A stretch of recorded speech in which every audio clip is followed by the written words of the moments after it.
Hi everyone, this is Joseph and I'm on my way to LAX meeting again. So since I'm going to be stuck in traffic for about an hour and a half, let's make a video talking about what does it mean to specialize in dealing with customs officers, people entering and exiting. Most people think of immigration when they think of, okay, I'm going to file for a visa, but there's another branch of the government that governs immigration activities, and that is the customs officer at the airport or at the land border. Basically, anybody entering the country, maybe the United States Citizenship Immigration Services granted an approval for, an investment application, an EB-5 or a E-2 or whatever it is. And then you go to the consulate, and maybe the consulate granted the visa so that you can actually come in.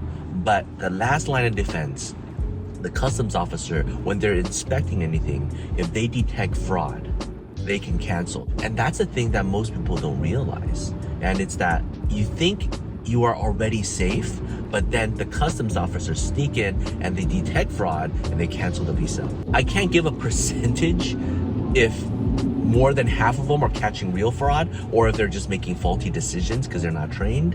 It's a complicated situation. That's why we're constantly going to see these customs officers during these meetings to really understand what is their training, what are they looking for, so there's no misunderstanding. I'll give you an example. We did a case, 2 O1s, right? O1 is an extraordinary ability visa. While they were entering, the customs officer thought that they were not extraordinary, so canceled their visa. On what basis did they think that they were not extraordinary? Just based on the officer's opinion of the matter. They didn't look at documents. They just kind of decided, nope, I don't think you're extraordinary, cancel the visa. So we were retained overnight. We spent about a week. They went to the consulate and we said this was a big misunderstanding. The consulate reissued them a visa, and then we got them into the US and solved the problem. That's sort of what you do as immigration lawyers who focus on dealing with customs. A mistake happened, now you're going in to try to fix it. Sometimes there's nothing you can do at the customs stage because their visa is already canceled, their green card is already revoked. We help the client get the L1 visa, and then the CBP officer canceled it at the entry point. I wouldn't fault the customs officer too much. However, they did make a mistake. Instead of a voluntary withdrawal, the customs officer canceled their visa and put a 5-year ban. So that was overly severe. And then we helped the client get the visa again at the consulate. And now we thought, okay, finally everything is clear. They can fly to the US. If you think so too, wrong. They fly to the US and bam, visa gets canceled and flown back again. Think about how crazy that is for the client. It's like, what is going on? I applied for the L1 visa, I fly to the US, I get jailed for 3 days, canceled. I have to deal with the consulate the second time, get the visa issued, fly back to the US, canceled and kicked out again, right? I mean, this is just like a nightmare situation. So even after dealing with the consulate and after getting an approval, it's wise to still get approval from CBP officer. But this is just to show how much power the CBP customs officers have. And vice versa. There are plenty of times when the consulate will not issue a visa, a boarding foil, a document that allows you to enter the US. I'll give you an example. People who are on DACA many times get married and they want to get a citizenship. Sometimes they leave the country and go back to the consulate to get a visa. At the visa interview, if the consular officer discovered that you have entered multiple times, they will give you a permanent bar, which means you cannot come back to the US ever, and let alone giving a visa. In that situation, think about the DACA applicant, right? This person has been in the US for maybe 20 years. They graduated high school, college, they're working here, they have a family here, they have US citizen children or spouse or parents here. They've never been back at their home country, but because of a technicality in immigration law, now they have a permanent ban. Before, they were right about to get green card, and now they are banned for life. The consulate cannot do anything. They cannot issue any sort of visa. They can only ban you. Now, you talk to the customs officer, and the customs officer have a discretionary power to do a humanitarian parole and let you in. The consulate cannot do that. USCIS cannot do that if you're out of the country. but the customs officer can. And so even though they are the last line of defense, they can also make these, you can call the presidential power of pardoning, allowing people enter the country under a humanitarian parole. So different government agencies have different powers. And so when you are an immigration lawyer and you really want to concentrate, there's no way you can concentrate on everything. We don't have to say everything. More than 5 different areas, you will probably get burned out. Let's take this example about being an immigration lawyer focusing on dealing with customs. Today, I'm going to the CBP meeting with all the immigration lawyers. It's gonna take me 2 hours to drive there. It's gonna take me 2 hours to drive back. The meeting is like an hour and a half, plus all this waiting time, plus getting ready and preparing the questions. There's not that many things I can do that's actually productive, other than like jumping on a few calls, doing some consultations. And I have to do this maybe 3-4 times a year, just at this single entry point, right? Which is LAX. We're not even talking about national CBP, which they have meetings in DC and they have ALA conference meetings that they talk about stuff, and we should go to every single one of those as well. So you really have to understand, and that takes a lot of time and a lot of commitment, and things are constantly changing. You might say, there can't be that many things that's changing. You're literally, every single time we go, something major changes. Who's in charge of deferred inspection? Who's in charge of CBP now? Who do you contact if you have a particular issue, right? Those are things that's constantly changing that, you know, you can't really put that in the minutes because they don't really want that out there. The last thing they want is a million people texting and emailing those port directors. So if you're a law student thinking about immigration law, if you're an immigration lawyer thinking about specializing in this, dealing with customs officers, you have to be prepared to travel because that's where the battleground is. Whether it's meeting with these officers beforehand to plan things out, or when the clients come in, you accompany them in and talk to the officers. That means sometimes you have to travel overseas and come in with the clients. Sometimes you have to go overseas, pick up the clients and come in together. Sometimes you have to wait at the airport. If you are that type of immigration lawyer and you don't want to travel, you don't want to leave your family, your work, you can't leave your work, then this line of work is not for you.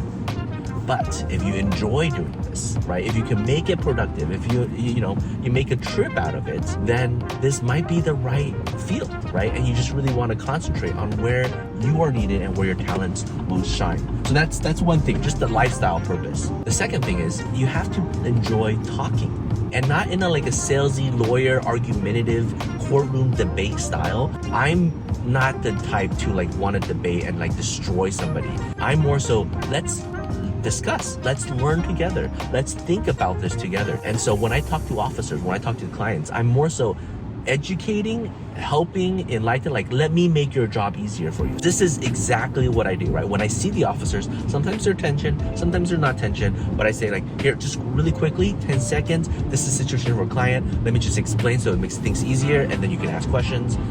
And then I say my 2 sentences, right? Maybe it's the client is trying to come back. He's been out for over a year, but that's because the mom fell ill and then dad passed away, and now she needs to come back to be a professor at this university. You could go ahead and ask all the questions. I'm right here if you have any questions to ask, okay? It's slightly complicated because it's an EP1 case, but feel free to ask me if there's anything, and I step away, right? A lot of times, I've already reviewed the entire case with the officer, but it might have been 2 weeks ago.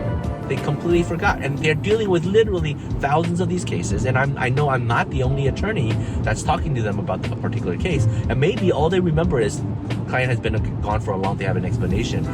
What is it, right? Well, once I hit all those bells, it's like, oh, this is a professor case. Oh, this is the one where the mom passed away. Oh, this is the one where they had to fly in from Japan. Got it.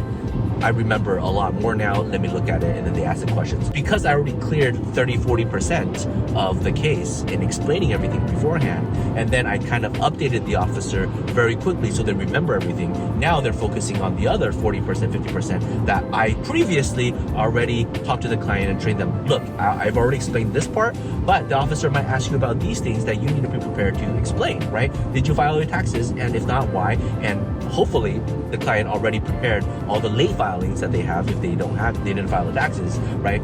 Their US bank accounts, their pictures. It's a lot of hand-holding for the client, teaching them emotional support, safety blanket. It's talking to the officer. And when something happens, if the officer says, you know what, I cannot approve this entry because there's a few things I need to see more. I cannot approve this entry because you've been out for too long. I can put you in, you have to do certain things. Then you deal with it, right? Then you know how to, okay, plan A didn't work. What's plan B? What's plan C? You're standing there right next to the client and you already have your strategy out. You know exactly how to say and what to say. Very much like an actor, right? Because these scripts you already have, but you also have to do improv because maybe you're dealing with a different officer that you didn't expect, right? A female officer, a male officer, an old officer, an officer that knows immigration law, an officer that doesn't know immigration law. Your script should be different. If you like doing that, if you're good at doing that, then this might be the line of work that's really critical because so few people do it and it's so needed. I mean, is it worth it? It's exciting, I can tell you that, right? Every time you go, it doesn't matter if I've done this 100 times, my hand still gets a little sweaty, especially if the case is a little bit difficult because there's so many uncertainties. It's out of your control. You can only do your best and you need to help the client do their best. If you don't have the right smile, that could tank your case. There was a couple clients I actually have to help them with their dress code, right? Like, okay, you definitely don't want to wear that, wear this instead. If you're a professor, you don't want to look like a butcher, you know, like, and if you're a butcher, you definitely don't want to look like a businessman. It makes the officer feel like things are fishy and weird. Get a good haircut, get a clean shave, smile, get your teeth cleaned, you know, different little things. But you don't want to overwhelm the client. Like, okay, you need, go do a whole full-on makeover. And then they're already stressed out they're already stressed out with having to fly like 60 hours, right? You do just enough to help them get the confidence that they need to perform their part and you perform your part. You're very much director, actor, makeup artist, coach, safety blanket, emotional support counselor, lawyer, all at the same time. And so if you like wearing multiple hats, you're good at wearing multiple hats, this is definitely the right profession. The thing about this is that it doesn't make money. It's not scalable. You're literally tying your service to your time. You're tying your service, you're tying how much you get paid to your outcome, to your effort. You don't get rich off of something like this. But is it more rewarding? Is it enjoyable seeing their face that they think they can never enter the United States again, and then when you help them come in and you see their whole life change, and then you see that they're able to bring their family over, and the next 20-30 years, the gifts you receive from them, the cards you receive from them, the referrals that they give you when they come and visit you. There's so many things, friendships that you build because you become a savior to them. And that's not the same as just making money. And so you really have to evaluate, why are you in this line of work and what do you want to do? You also have to accept the consequences of that as well. You might fail and the clients might not understand that. Officers might still misunderstand despite your best efforts. And when that happens, how do you take it?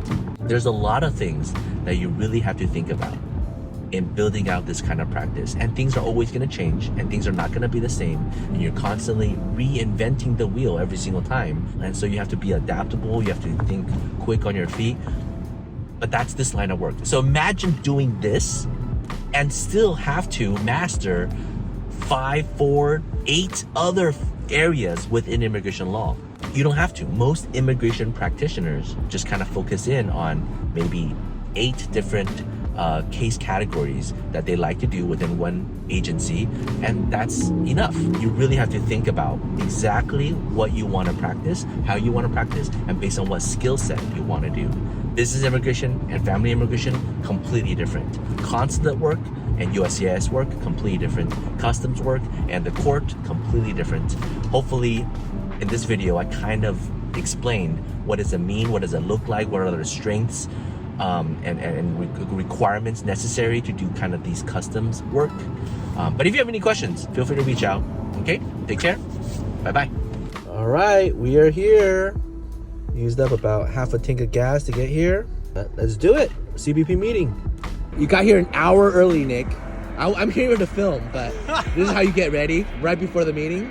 Yeah, actually, I always put on my tie when I land. Oh, really? Yeah. Okay. Look, bam. That proves we're at LAX. Wait, so you normally put on your tie Once I land. everywhere you If go? I'm at home, yeah. If we're out of town or at a conference, Yeah. I'll do it all there. Sure. But I find it, just from the standpoint of keeping things fresh, Yeah. because if you're sitting in the car for an hour, everything Yeah. gets kind of wrinkled up. Yeah. Whereas you get somewhere early, take about 45 seconds to put it all on, Right. and it's crisp. You are so fresh. I'm nowhere as fresh. I mean, I'm holding like a Chick-fil-A bag, and I'm up with a backpack. All right, let's go. We are the people who are an hour early to the meeting. Yeah, 45. OC folks. Let's go.